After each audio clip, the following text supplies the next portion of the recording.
오늘 우리에게 주시는 하나님의 말씀은 사무엘하 2장 1절부터 11절 말씀입니다. 그 후에 다윗이 여호와께 여쭈어 아뢰되 내가 유다 한 성읍으로 올라가리이까. 여호와께서 이르시되 올라가라. 다윗이 아뢰되 어디로 가리이까. 이르시되 헤브론으로 갈지니라. 다윗이 그의 두 아내 이스라엘 여인 아히노암과 갈멜 사람 나발의 아내였던 아비가일을 데리고 그리로 올라갈 때에 또 자기와 함께한 추종자들과 그들의 가족들을 다윗이 다 데리고 올라가서 헤브론 각 성읍에 살게 하니라. 유다 사람들이 와서 거기서 다윗에게 기름을 부어 유다 족속의 왕으로 삼았더라.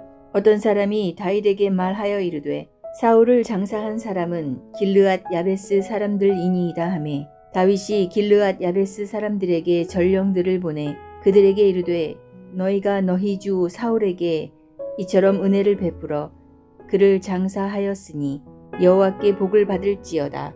너희가 이 일을 하였으니 이제 여호와께서 은혜와 진리로 너희에게 베푸시기를 원하고 나도 이 선한 일을 너희에게 갚으리니 이제 너희는 손을 강하게 하고 담대히 할지어다.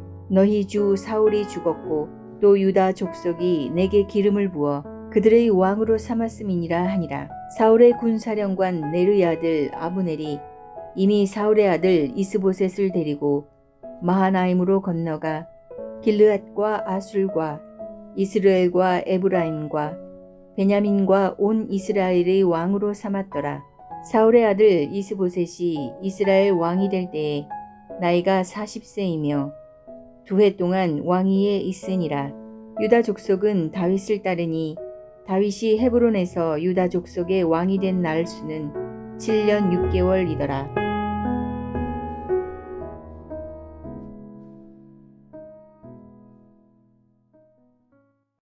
오늘 본문은 다윗이 여호와 하나님께 묻는 것으로 시작합니다. 다윗은 가드왕 아기스가 블레셋 땅에 살게 해준 시글랍 성읍을 떠나서 유다의 한 성읍으로 돌아가도 되는지를 주님께 물었습니다. 그러자 하나님은 올라가도 좋다라고 하셨습니다. 다윗은 그렇다면 유다 땅 중에 어디로 가야 할지를 묻자 하나님은 헤브론을 지명해 주셨습니다. 오늘 본문의 첫 절인 사무엘하 2장 1절입니다. 그 후에 다윗이 여호와께 여쭈어 아뢰되 내가 유다 한 성읍으로 올라가리이까. 여호와께서 이르시되 올라가라. 다윗이 아뢰되 어디로 가리이까. 이르시되 헤브론으로 갈지니라. 헤브론은 예루살렘에서 남쪽으로 약 30km 떨어진 곳에 있었고 유다 지파 영토의 정가운데에 있었습니다. 그러므로 유다 전역에 두루 영향력을 미치기에 적합한 곳이 헤브론입니다. 다윗이 600명의 부하들과 이 헤브론에 살게 되자 유다 사람들이 다윗을 찾아와서 다윗에게 기름을 붓고 유다 지파의 왕으로 세우게 됩니다. 3절과 4절입니다. 또 자기와 함께한 추종자들과 그들의 가족들을 다윗이 다 데리고 올라가서 헤브론 각 성읍에 살게 하니라.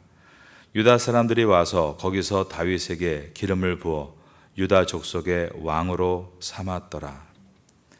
유다의 왕이 된 다윗은 가장 먼저 사울의 시체를 걷어서 정성스럽게 장사해준 길르앗 야베스 사람들을 격려합니다.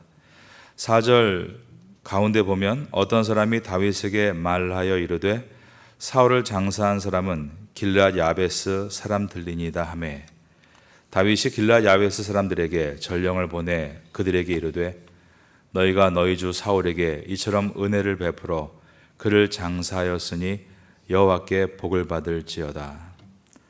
다윗은 그들의 행동에 대해 여러분은 은혜를 베풀었습니다. 헤세드라는 단어를 사용하면서 그들의 행동이 사울의 보호를 받은 것에 대한 응당, 마땅한 감사의 표현으로서 잘한 일이다라고 칭찬을 했습니다. 이것은 야베스 사람들에게 큰 위안이 되는 말이었습니다. 사실 다윗이 왕위에 오른 상황에서 자신들이 다윗을 괴롭혔던 사울의 장례를 치러준 것이 그들에겐 큰 두려움과 긴장감을 낫게 했기 때문입니다. 그런데 다윗이 여러분이 한 일은 잘한 일입니다. 그것은 헤세드, 은혜를 베푼 일입니다. 라고 말할 때 그들은 위로와 큰 힘을 얻을 수가 있었던 것입니다. 다윗은 사울의 살해 위협에 끊임없이 시달려 왔습니다. 다윗은 사무엘 선지자를 통해 사울을 대신할 왕으로 기름 부음 받는 순간부터 사울과 정적이 된 것입니다. 그런데도 다윗은 사울을 장사 지내준 길르앗 야베스 사람들의 공을 치하고 축복해 주고 있는 것은 다윗의 마음이 넓고 경쟁자 사울을 미워하는 것이 아니라 여전히 사울을 향해서 그는 하나님께로부터 기름 부음 받은 자다라는 존중하는 마음으로 서 있다는 것을 우리에게 보여주고 있습니다. 이것은 정치적으로 볼 때도 굉장히 중요한 일이었습니다. 다윗은 현재 12지파의 전체 왕이 아니라 한 지파, 유다 지파의 왕으로 있었습니다. 아직은 온 이스라엘의 인정을 받지 못한 상황이었던 것입니다. 이런 상황에서 다윗이 전 왕이었던 사울의 죽음을 애도하고 사울의 장례를 도와준 사람들에게 친히 사람들을 보내서 그들의 행동을 칭찬해주고 인정해 준 것은 그가 지도자로서 온화한 성품을 가지고 있다는 것을 보여줄 뿐 아니라 매우 현명하다는 것을 보여주는 좋은 기회가 된 것입니다. 유다 지파 밖에 있는 사람들이 이것을 볼 때 다윗의 지도자로서의 자질을 다시 한번 생각했을 것입니다. 다윗은 길르앗 야베스 사람들이 사울 왕을 장례해 준 것에 대해서 하나님께서 은혜와 진리로 베풀어 주시기를 원한다 축복합니다. 6절입니다. 너희가 이 일을 하였으니 이제 여호와께서 은혜와 진리로 너희에게 베푸시기를 원하고, 그리고 자기도 그들이 사울에게 베푼 이 선한 일에 대해서 갚아주겠다라고 약속했습니다. 나도 이 선한 일을 너희에게 갚으리니. 7절에 보니까 이제 너희는 손을 강하게 하고 담대히 할지어다. 용서가 되라는 뜻으로 여기서 손을 강하게 하다, 이것은 신하에게 쓰는 용어입니다. 그러니까 용기를 내어 훗날에 자기의 신하가 되라라는 의미였습니다. 그러므로 7절 하반절에 너희 주 사울이 죽었고 또 유다 족속이 내게 기름을 부어 그들의 왕으로 삼았느니라 라고 말하므로 이제 유다의 왕이 되고 점점 전국적으로 영향력을 내가 뻗치게 될 것이다. 통일왕국을 이루게 될 것이다. 그때 또 귀한 신하들로서 함께 왕국을 건설해 나가자, 이러한 의미를 담고 그들을 격려했던 것입니다. 다윗이 유다의 왕이 됐을 때 죽은 사울을 대신해서 유다 바깥쪽에서는 그의 아들 이스보셋이 왕위를 이어갔습니다. 이 내용이 8절부터 나와 있는데 특별히 한 명의 이름이 계속 등장하고 있는데 바로 사울의 군사령관이었던 아브넬입니다. 군사령관 아브넬은 살아남은 사울의 아들 이스보셋을 데리고 마하나임으로 건너갑니다. 그리고 그곳에서 아브넬은 이 이스보셋을 왕으로 세웠다는 것입니다. 8절을 보겠습니다. 사울의 군사령관 넬의 아들 아브넬이 이미 사울의 아들 이스보셋을 데리고 마하나임으로 건너가. 이곳은 요단강 건너편 야복강 근처의 성읍입니다. 길르앗 지역의 주요 거점 도시로서 다윗이 있는 헤브론과 아주 멀리 떨어져 있기 때문에 친사울계의 왕정을 세우기에 적당한 곳이었습니다. 9절에 보면 그는 그곳에서 길르앗과 아술과 이스라엘과 에브라임과 베냐민과 온 이스라엘의 왕이 되었다라고 되어 있습니다. 사울 왕의 세력을 입고 오히려 다윗보다 더 큰 여러 지파를 거느린 왕조로 자리매김을 했다는 것입니다. 사울의 아들 이스보셋은 왕이 될 때 다윗보다 나이가 많은 40세의 나이였습니다. 그런데 이스보셋은 왕이 될 때 기름부을 받지 않았다라고 되어 있습니다. 그리고 통치 기간은 2년에 불과했다. 10절입니다. 사울의 아들 이스보셋이 이스라엘 왕이 될 때 나이가 40세이며 2해 동안 왕위에 있으니라. 그리고 그 기간마저도 군대 장관 아브넬에게 이용당하고 모욕당하는 시간으로 점철됩니다.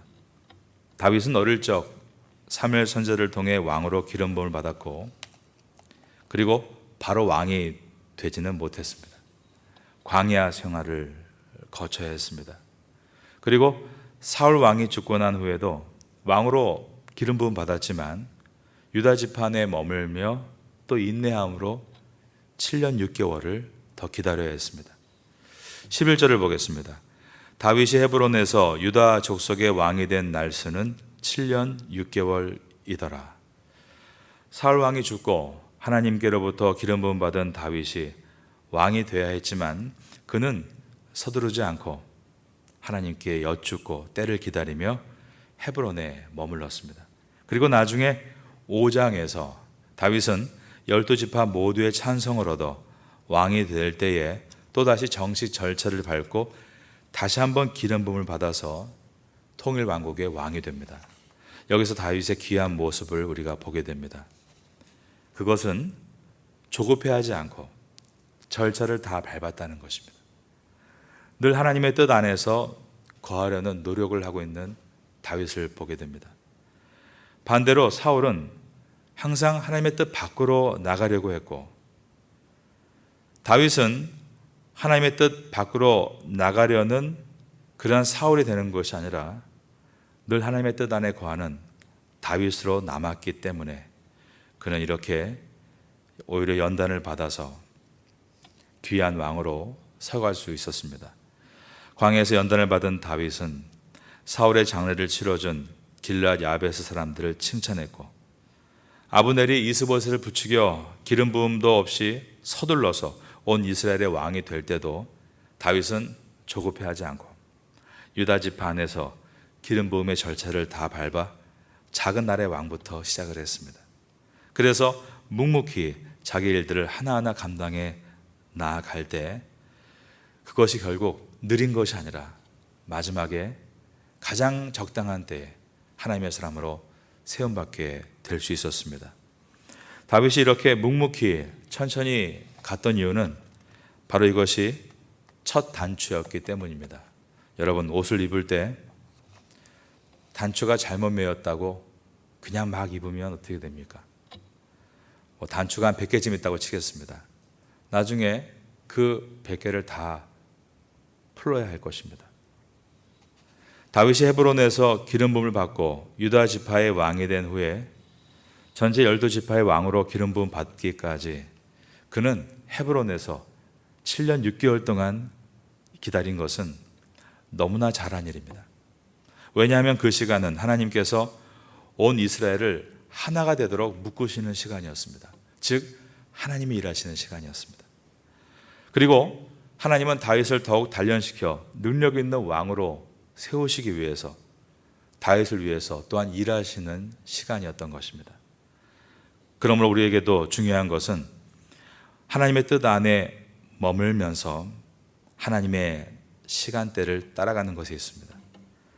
다윗은 왕이 되는 마지막 순간에도 조급해하지 않고 헤브론에서 7년 6개월을 기다리면서 신앙과 인격을 계속 배양해 나갔던 것과 같이 우리도 우리 자신을 돌아볼 때 조급해하지 않고 하나님의 뜻 안에서 하나님의 시간대를 따라 가는 것이 얼마나 귀한가를 다시 한번 돌아보게 됩니다.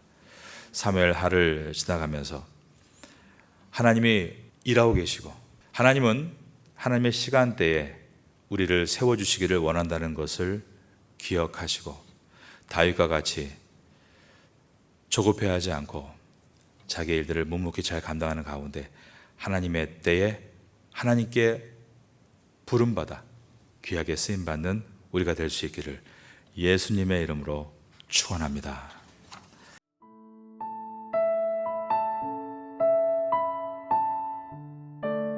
지금은 함께 기도하는 시간입니다. 4월의 공동 기도 제목은 첫째, 선교의 영역을 넓혀 주소서. 둘째, 선교를 지원하는 동역자들을 세워 주소서. 셋째, 4월 30일 장애인 가족 초청 행사를 잘 준비하게 하소서. 넷째, 고난주간 특별 새벽 기도회를 통해 귀한 은혜 받게 하소서. 말씀을 붙잡고 기도하는 귀한 시간 되시기를 소망합니다.